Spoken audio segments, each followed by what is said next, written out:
Hello అండి, నమస్తే. Welcome to Anicha vlogs. అందరూ ఎలా ఉన్నారు? అందరూ బాగుండాలి, అందులో మనం కూడా ఉండాలి. ఈరోజు డే 3 వీడియో. తిరుమల తిరుపతి కొండపై అయితే మనము సర్వదర్శనానికి అయితే బయలుదేరుతున్నాము. మనకి 12 అయితే స్లాట్ అయితే చెప్పారు. సో అంతలోపు మనం క్యూలో నుంచి అక్కడి దాకా చేరుకోవాలి కదా దర్శనానికి. అందుకనేసి మనం ఎర్లీ మార్నింగ్ అయితే స్టార్ట్ చేసుకున్నాము.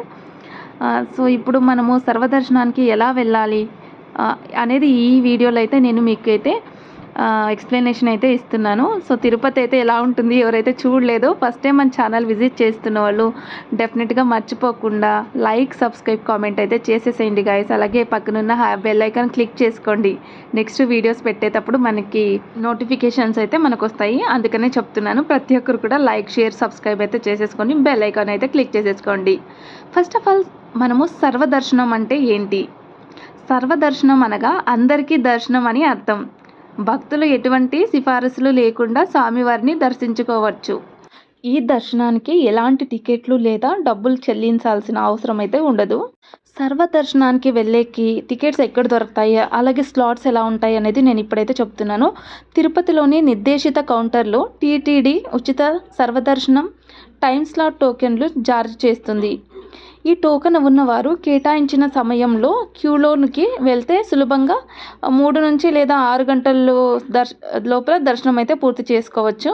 టోకన్లు లేని లేదా పొందలేని భక్తులు నేరుగా తిరుమలకు చేరుకొని వైకుంఠం క్యూ కాంప్లెక్స్ 2 ద్వారా సర్వదర్శనం క్యూ లైన్లోకి ప్రవేశిస్తారు. రద్దీని బట్టి ఈ దర్శనానికి ఎక్కువ సమయం అయితే పట్టచ్చు.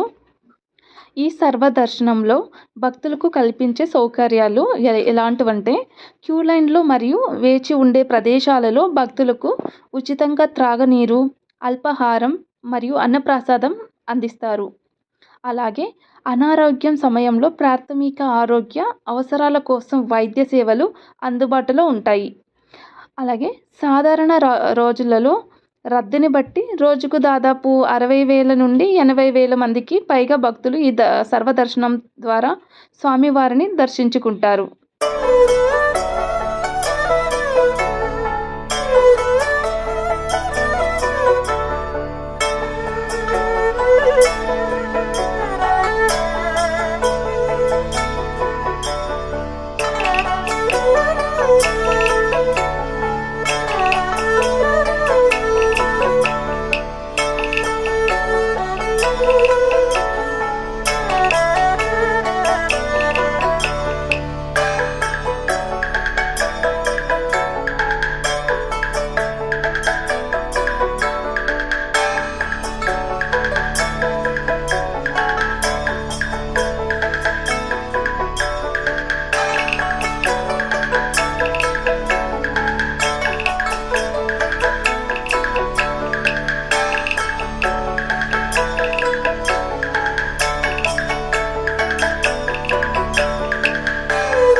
దర్శనం అయితే చాలా బాగా అయితే దర్శనం అయితే అయిపోయింది. లోపలైతే మొబైల్ ఫోన్స్ అయితే మనకు అలో ఉండలేదు కదా, అందుకనేసి నేనైతే అక్కడ వీడియో అయితే చేసేకైతే కాలేదు. సో చెప్పేదైతే ఒకటి మర్చిపోయా, ఏంటంటే స్వామివారి దర్శనానికి సాంప్రదాయంగా అయితే మనము బట్టలు అయితే వేసుకొని అయితే వెళ్ళాల్సి వస్తుంది. పురుషులు ధోవతి, కుర్తా లేదా లుంగి ధరించాలి. అలాగే మహిళలు చీరు, అంచున్న లంగా, ఓని లేదా చూడిదారు ఇలాంటిదైతే మనం ధరించాలి. లేదంటే లోపలికైతే అలో చేయరనమాట. అలాగే కొన్ని ఎలక్ట్రానిక్ వస్తువులు అయితే మొబైల్ ఫోన్స్, కెమెరాలు మరి ఇతర ఎలక్ట్రానిక్ గ్యాడ్జెట్లు అయితే మనము క్యూలోనే అనుమతి అయితే ఉండదు. వీటిని లగేజ్ కౌంటర్లో అయితే భద్రపరచాలి. ఎవరైతే ఆన్లైన్లో టికెట్స్ అయితే బుక్ చేసుకున్నారో వాళ్ళు వాళ్ళ ఒరిజినల్ ఐడి లేదంటే గుర్తింపు కార్డు ఏదైనా పర్లేదు, దర్శనం సమయంలో అయితే అది తీసుకొని వెళ్ళాల్సి వస్తుంది.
శ్రీ వెంకటేశ గోవింద భక్తవత్సల గోవింద భాగవత ప్రియ గోవింద గోవింద హరి గోవింద వెంకటరమణ గోవింద శ్రీనివాస గోవింద శ్రీ వెంకటేశ గోవింద గోవింద హరి గోవింద శ్రీనివాస గోవింద.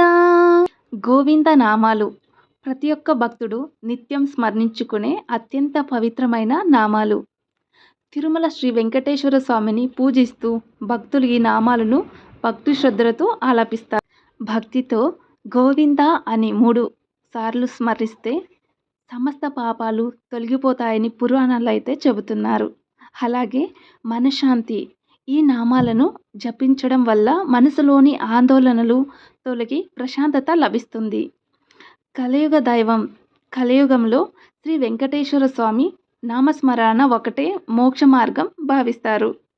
తిరుపతి వెంకటేశ్వర స్వామి దర్శనం ముగిసిన తర్వాత కూడా ఆలయం లోపల మనం తెలుసుకోవాల్సిన ముఖ్యమైన ప్రదేశాలు మరియు విశేషాలు చాలా ఉన్నాయి.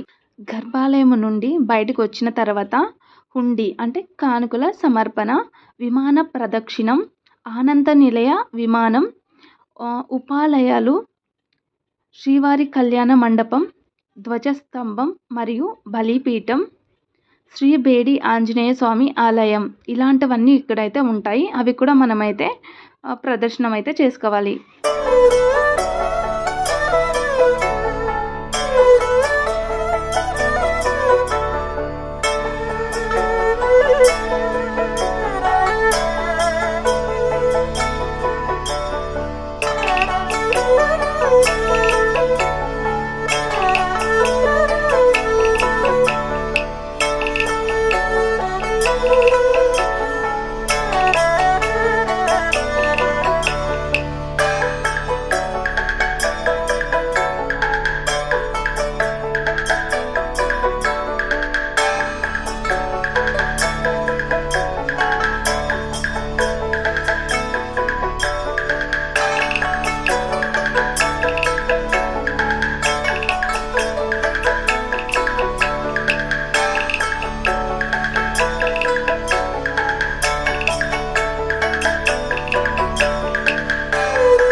ఏడుకొండల వాడి కృపతో దర్శనం ప్రశాంతిగా అయితే జరిగింది. ఇప్పటిదాకా మాకు సపోర్ట్ చేస్తున్న ప్రతి ఒక్కరు కూడా పేరు పేరున అయితే థ్యాంక్స్ అయితే చెప్తున్నాను.